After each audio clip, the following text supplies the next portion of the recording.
Halo,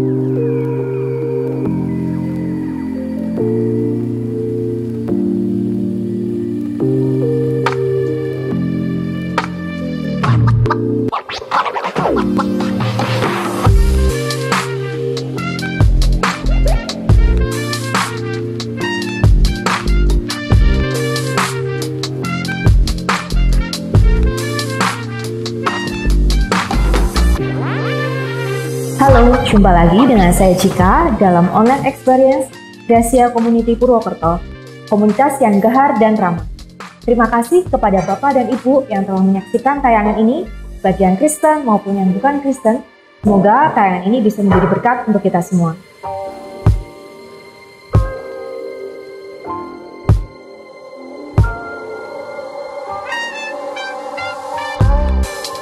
Melihat kondisi bangsa Indonesia saat ini, kita patut bersyukur kepada Tuhan oleh karena pemerintah terus berupaya untuk menekan laju pertambahan COVID-19 dengan adanya PPKM Mikro dan juga program vaksinasi COVID-19. Mari kita bergotong royong untuk terus mendukung program pemerintah dalam upayanya menekan laju pertambahan kasus COVID-19. Dengan demikian, perekonomian di Indonesia bisa kembali menggeliat dan para pelaku usaha bisa kembali berinovasi dan berkreasi untuk memajukan usahanya. Dan sebentar kita akan menyaksikan nyanyian yang akan dibawakan oleh Betty dan juga tim GCC Band Purwokerto, serta firman Tuhan yang akan dibawakan oleh Pastor Elisa Sutopo dari Surabaya yang pastinya juga akan memberkati kita semua. So, jangan kemana-mana ya, tetap di channel ini dan selamat menyaksikan.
Segala hormat, segala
Segenap hatiku menyembahmu,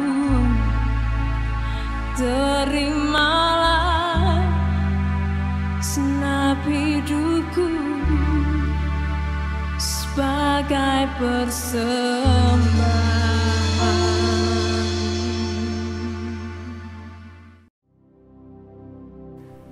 Halo GCC, semua jemaat yang ada di sana, tentunya senang sekali kita bisa berada dalam ibadah online ini bersama-sama.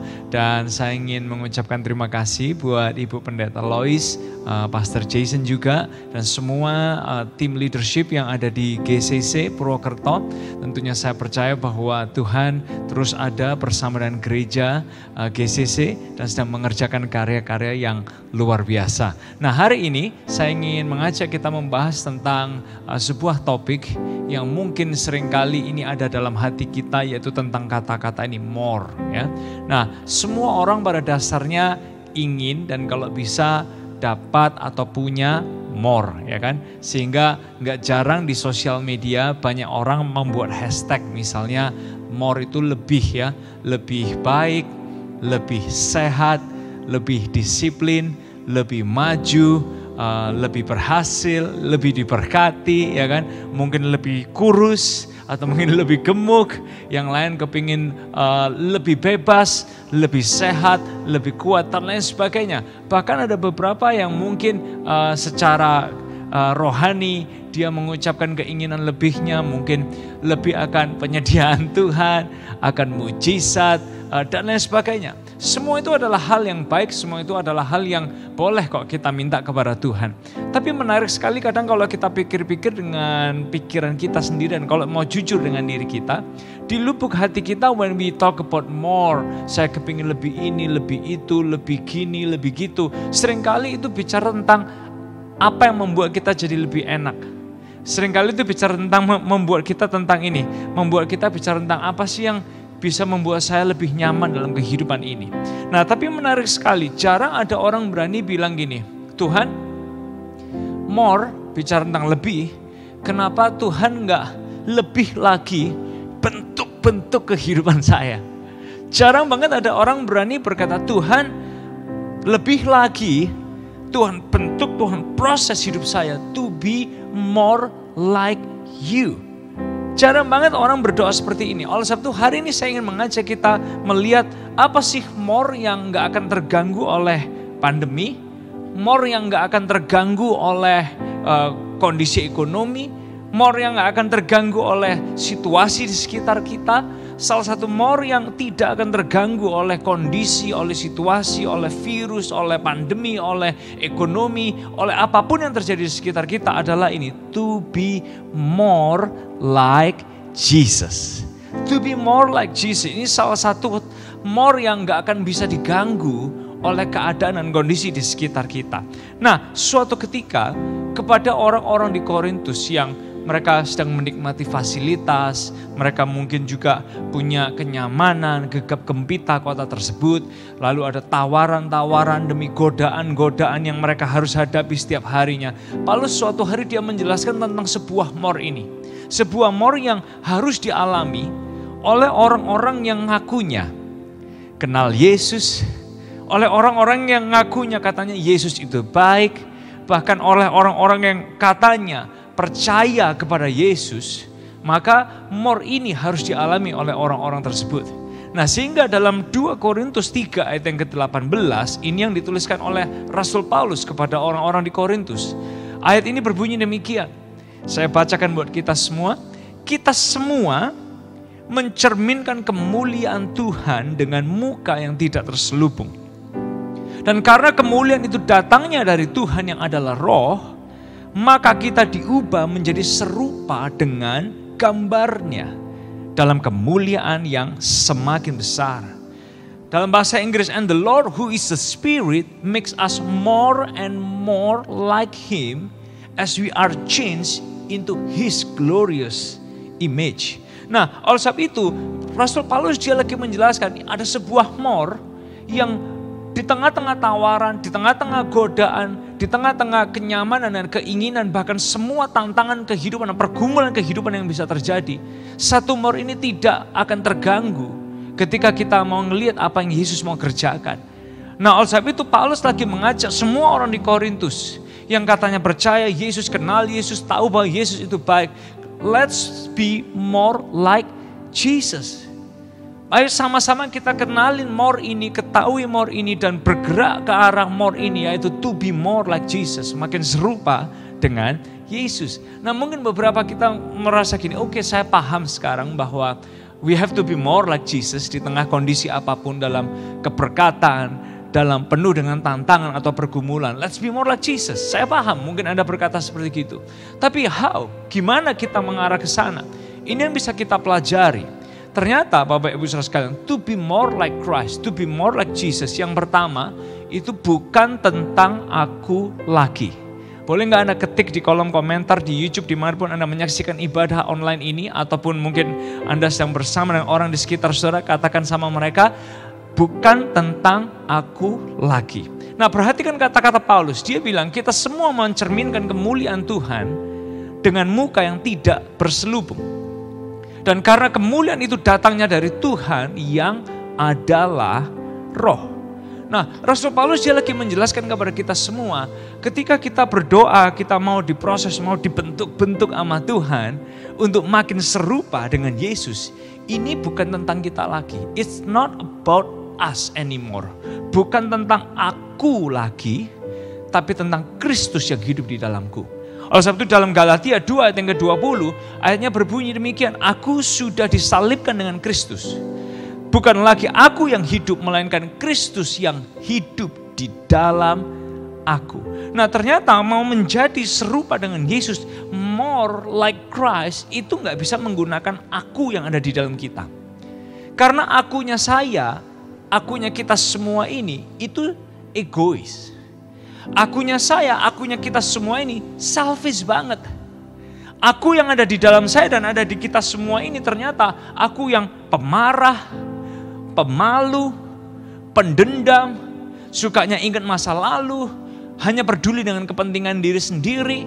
Itulah aku yang ada di dalam kita, sehingga cenderungnya aku yang ada dalam saya dan ada dalam kita semua, akunya kita ini gak mau menjadi seperti Kristus. We don't want to be like Christ. Oleh sebab itu Bapak Ibu Saudara sekalian, gak kaget kalau hidup kita ini selalu tentang kita. Nyamannya kita, enaknya kita, maunya kita. Gak jarang kita menjauhi Tuhan, berantem satu sama lain hanya karena apa? Akunya kita harus dipenuhi. Nah, oleh sebab itu ketika kita bicara tentang to be more like Christ, justru malah membawa kita keluar dari tempurung aku kita ini. Karena menjadi serupa dengan Yesus, to be more like Jesus, bukan tentang aku lagi, tapi tentang Kristus yang hidup di dalam hidup kita semua.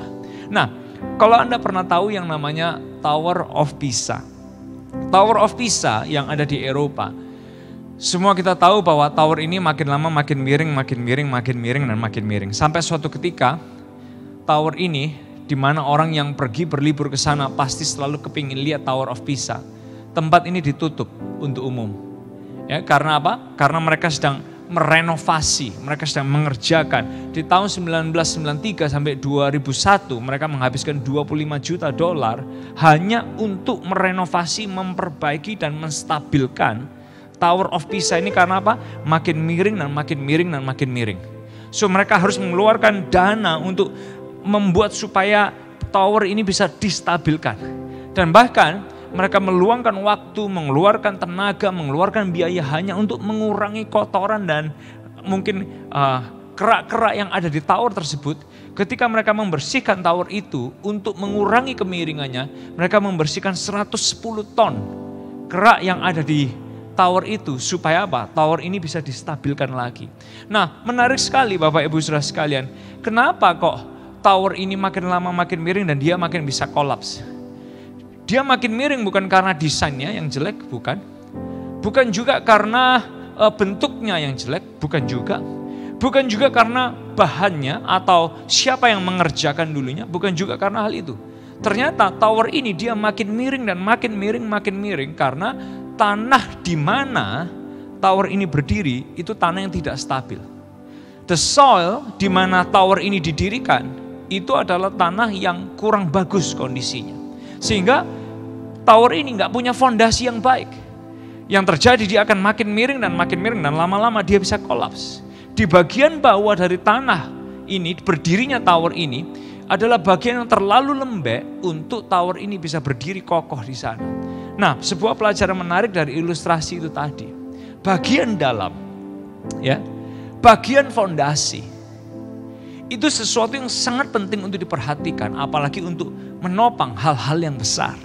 Sehingga aku itu bukan firm foundation, tapi Christ in us itu adalah firm foundation bagi hidup kita untuk menjadi makin serupa dengan Yesus. Nah, kalau ini doa kita semua, seperti ketika Paulus dia mengajak orang-orang di Korintus, let's be more like Jesus. Kalau ini doa Anda, doa kita semua, fondasinya bukan tentang aku lagi, tapi tentang Kristus yang ada di dalam kehidupan kita semua. Oleh sebab itu, to be more like Jesus, when you want more, sesuatu yang more yang gak akan pernah terganggu oleh kondisi ekonomi, virus, pandemi, keadaan di sekitar kita. Let's be more like Jesus. Ini sesuatu yang akan terus ada dalam kehidupan kita semua. Gimana caranya? Bukan tentang aku lagi, tapi tentang Kristus yang ada dalam hidup kita. Nah, yang kedua, Bapak Ibu Saudara sekalian, bukan tidak ada, tapi ditolak. Boleh ketik dimanapun kolom YouTube Anda sedang menyaksikan acara ini, atau Anda boleh lihat orang kanan kiri saudara, bukan tidak ada, tapi ditolak. Nah, kita semua sadar bahwa Tuhan ada di dalam kita. Yang setuju katakan yes, ya. Nah, Alkitab juga berkata bahwa kemuliaan itu datangnya dari Tuhan yang adalah roh. Di mana roh Tuhan? Roh Tuhan tinggal di dalam kita semua. Nah, kalau roh Tuhan tinggal di dalam kita semua, maka dia terus bekerja dan dia terus bekerja di dalam kehidupan kita semua. Tapi seringkali kita tuh nanya kayak gini, apa Tuhan itu ada? Di mana sih Tuhan?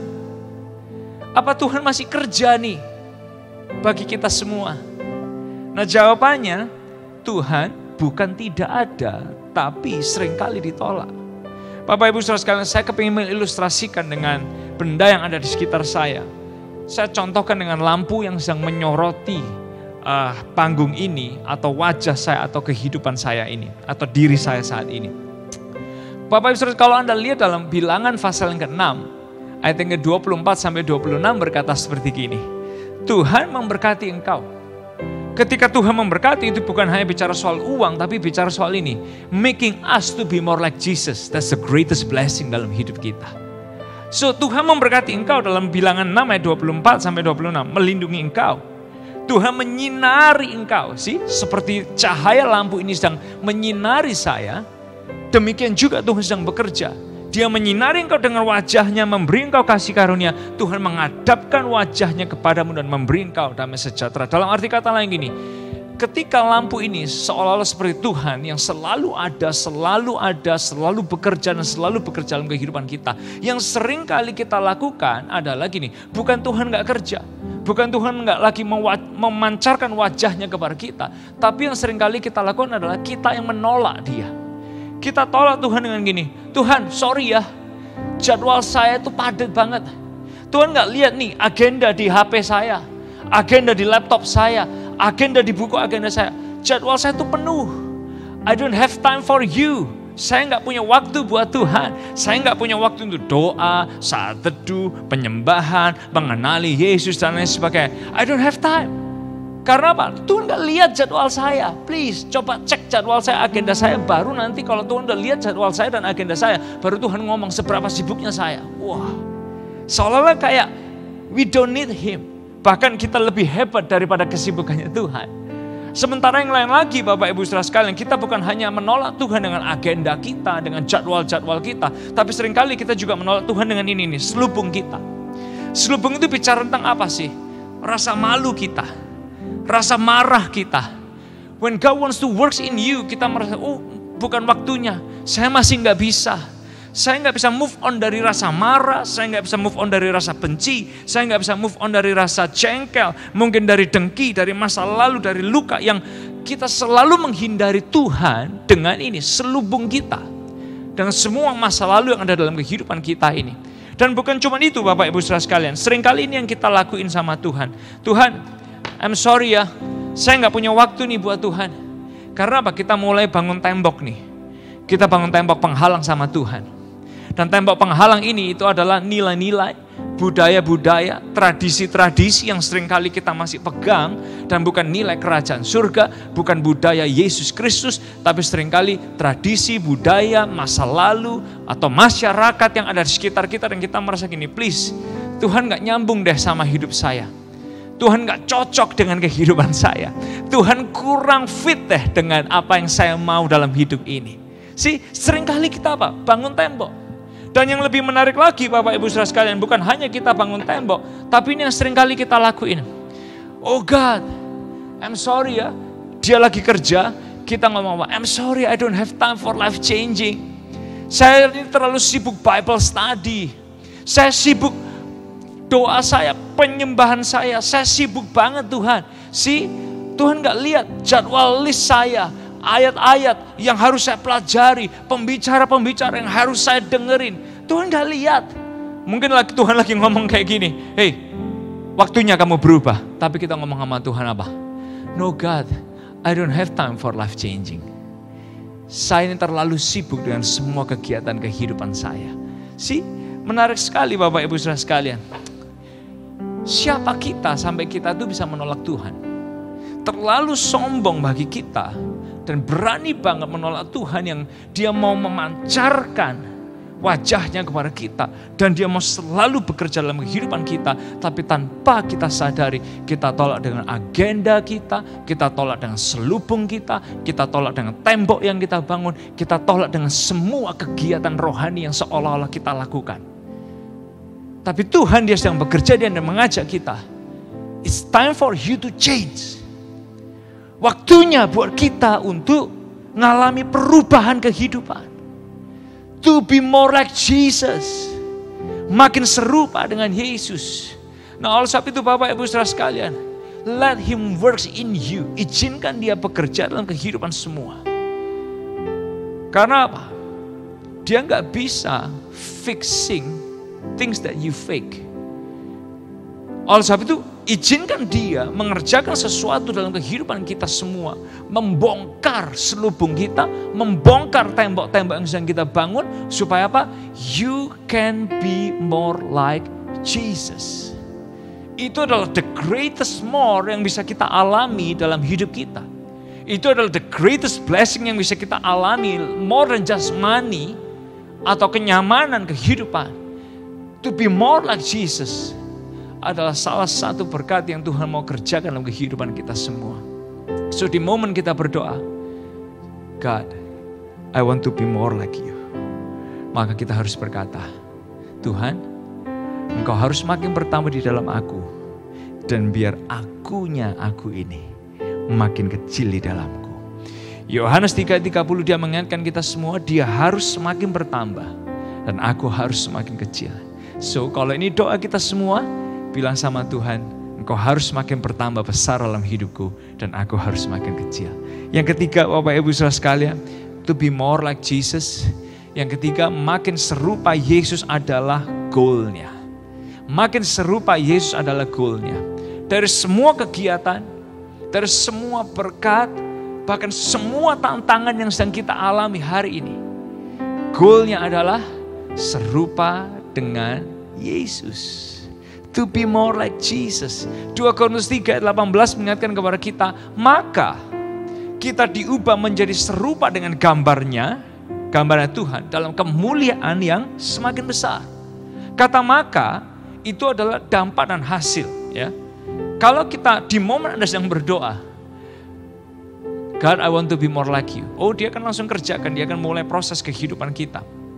Mungkin gak enak prosesnya, tapi maka itu akan jadi dampak dan hasil dari ketika kita doa, I want to be more like Jesus. Nah, menarik sekali kata-kata diubah dalam ayat itu. Diubah Artinya dia mentransformasi kita, bukan sekedar memodifikasi kita.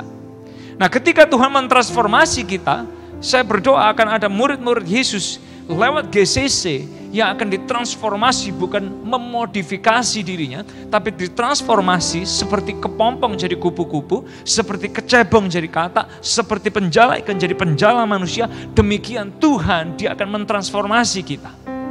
Dan menariknya, ada kata-kata ini di 2 Korintus 3 ayat 18. Menjadi serupa dengan gambaran dalam kemuliaan yang semakin besar. Nah, serupa Yesus itu artinya apa? Kita samakan, kita klarifikasikan nih ya definisinya. Serupa Yesus berarti menjadi murid Yesus yang makin berbuah. Come on. Menjadi murid Yesus yang makin berbuah. Boleh gak ketik di kolom komentar dimanapun Anda menyaksikan acara ini. Serupa Yesus berarti menjadi murid Yesus yang makin berbuah. Tahu gak waktu kita diciptakan oleh Tuhan, Dia ciptakan kita sesuai dengan gambar dan rupa Allah. Artinya kita punya benih ilahinya Tuhan untuk apa? Karakter kita, jiwa kita, roh kita, kehidupan kita bisa dibentuk makin serupa dengan Yesus. Tapi ketika dosa masuk ke dalam dunia ini, kita bawa benih dosa. Tapi saat Yesus datang ke dalam dunia ini, dia mati menebus dosa kita semua. Dia juga hancurkan benih dosa dalam kehidupan kita semua. Artinya apa? Ada benihnya Yesus, benih ilahi itu dikembalikan dalam hidup kita supaya kita bisa makin serupa dengan Yesus.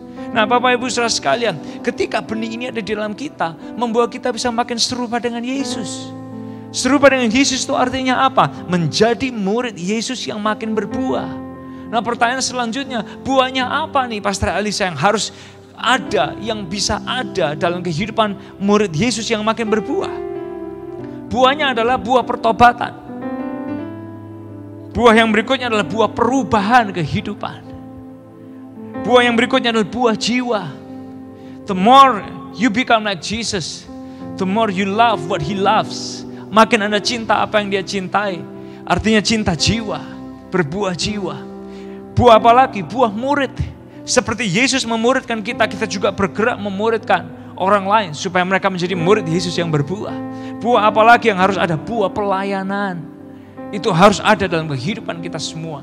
Sehingga Bapak Ibu Saudara sekalian menjadi murid Yesus yang makin berbuah. Buahnya adalah buah pertobatan, buah perubahan, buah jiwa, buah murid, dan buah pelayanan. Buah-buah ini kalau Anda lihat ada dalam keluarga kita, di pekerjaan kita, di gereja lokal kita, mungkin di komunitas kita masing-masing. Man, bukankah sesuatu yang sangat luar biasa? Nama Tuhan itu dipermuliakan ketika hidup kita berbuah. So let's be more like Jesus. Saya ingin mengakhiri dengan sebuah cerita.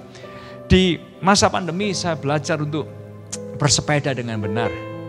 Nah, ketika saya belajar naik sepeda, saya juga mulai ngajarin anak saya yang kecil untuk belajar naik sepeda roda 2. Sebagai seorang anak, dia awalnya takut, dia merasa nggak bisa, dia punya banyak alasan. Tapi lalu saya mencoba meyakinkan dia, hey come on, you can do it, you can do it. Lalu pelan-pelan saya pegangin sepedanya, saya pegangin dulu sampai dia mulai mau bersepeda, dipegangin hanya dengan 2 roda.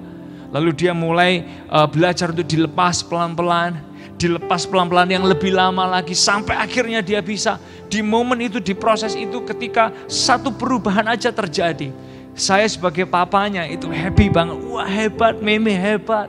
Ketika dia mulai bisa dilepas lebih lama dikit, belum akhir bersepeda roda 2, saya udah hebat. Ketika dia bisa lebih lama lagi bersepeda roda 2, papanya makin happy. So, ketika Anda tanya gini, Tuhan, bisa enggak hidup saya ini ngalamin perubahan to be more like Jesus? Tahu enggak, di momen Anda tanya itu aja, Yesus dan seluruh surga itu akan tepuk tangan buat Anda dan akan bilang, yes you can. Yes you can. Mungkin hari ini Anda dengarkan pesan ini, Anda merasa dosa Anda banyak, kekurangan Anda banyak. Tapi tahu enggak, justru Yesus ada di sana buat Anda. Untuk apa? Pelan-pelan mengajak Anda lewat proses demi proses demi proses. Dan di momen Anda ngalamin satu perubahan kecil demi perubahan kecil, Yesus dan seluruh surga akan selalu cheering about on you. Selalu akan tepuk tangan ngomong, yes come on you can do it, yes come on you can do it. Biar ini jadi doa kita sama-sama di tahun ini. Let's be more like Jesus. Ada banyak more, ada banyak hal yang lebih. Banyak yang berangan-angan nanti kalau pandemi udah selesai gitu kan. Kalau semua masalah-masalah virus ini udah beres, saya mau lebih gini, lebih gitu, lebih ini, lebih itu, dan lain sebagainya. Hey, why don't you ask one prayer? I want to be more like Jesus. Dan saya percaya ketika Anda doa itu, Dia akan mengerjakannya buat hidup kita. To be more like Jesus, bukan tentang aku lagi. Bukan dia gak ada tapi sering ditolak. Makin serupa dengan Yesus adalah goal utama dalam kehidupan kita semua. Izinkan saya berdoa buat kita. Tuhan, terima kasih buat hari ini. Sebuah pesan yang boleh menuntun kami semua untuk menjadi makin serupa dengan Yesus. Bapa, kami berdoa, siapapun kami, pria dan wanita yang menyaksikan ibadah online ini, Tuhan, Engkau sedang bekerja dan Engkau mulai mengerjakan karya-karya yang hebat, yang luar biasa dalam hidup kami. Untuk membentuk kami, memproses kami makin serupa dengan Yesus. Terima kasih ya Tuhan buat more ini, to be more like Jesus. Dan kami percaya nama Tuhan dipermuliakan ketika kami terus menjadi murid Yesus yang makin berbuah. Dan semua area kehidupan kami juga boleh menemukan kamilah kepanjangan tangan Tuhan. Dan lewat hidup kami Engkau dibesarkan dan Engkau diagungkan. Terima kasih ya Tuhan, bentuk kami semua. Buatlah GCC dan semua leadership dan semua jemaat yang ada to be more like Jesus. Dalam nama Yesus kami berdoa. Semuanya berkata, amin, amin. Thank you and God bless you. Bapak Ibu sidang jemaat yang dikasihi oleh Tuhan, sekarang tadahkan dan arahkanlah hati kita untuk menerima doa berkat. Tuhan memberkati dan melindungi saudara. Tuhan menyinarkan wajahnya kepada saudara dan memberi saudara kasih karunia. Tuhan menghadapkan wajahnya kepada saudara dan memberi saudara damai sejahtera. Kiranya segala sesuatu yang saudara kerjakan, Tuhan buat berhasil untuk membuat saudara semakin serupa dengan Kristus. Kiranya berkat dari Allah Bapa, kasih sayang dari Tuhan Yesus Kristus, serta persekutuan Roh Kudus memberkati dan menyertai saudara mulai saat ini sampai Maranatha. Tuhan Yesus datang pada kali kedua membawa kita dalam kemuliaan sampai selama-lamanya. Dalam nama Tuhan Yesus Kristus, Juru Selamat kami sudah berdoa. Amin. Bapak Ibu sidang jemaat ini kasih oleh Tuhan, sampai di sini ibadah online kita hari ini. Sampai jumpa di ibadah online Jumat depan. Salam sehat, sukses selalu, Tuhan Yesus memberkati.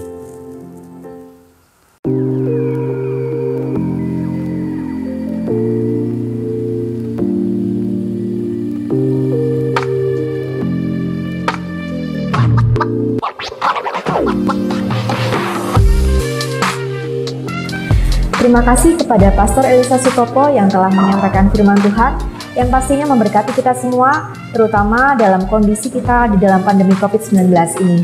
Juga saya mengucapkan terima kasih kepada tim GCC Purwokerto sehingga online experience kita bisa berjalan dengan baik. Semangat ya untuk kita semua. Kami juga mengucapkan terima kasih kepada Bapak dan Ibu yang telah dengan setia memberikan persembahan. Kiranya Tuhan memberkati usaha yang dilakukan oleh Bapak Ibu sekalian. Untuk selanjutnya, bagi Bapak dan Ibu yang ingin memberikan persembahan, bisa langsung mentransfer ke nomor rekening gereja yang tertera di layar kaca Anda, ataupun bisa juga secara langsung ke kotak persembahan yang ada di gereja. Teman-teman, mari tetap patuhi protokol kesehatan yang ada dengan menggunakan masker saat di luar rumah, mencuci tangan dengan sabun, dan hindari kerumunan.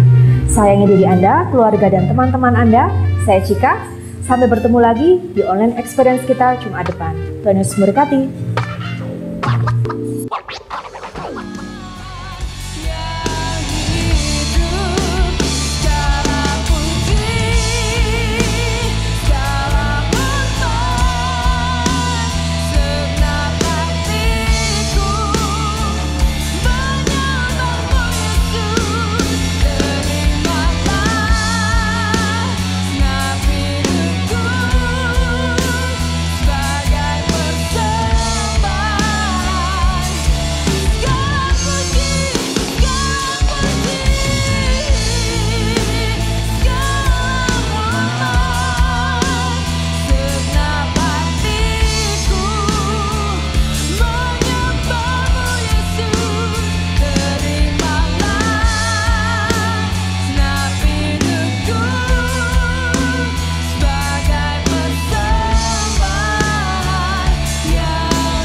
Segenap hatiku menyembahmu,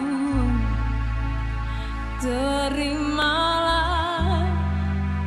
segenap hidupku sebagai persembahan.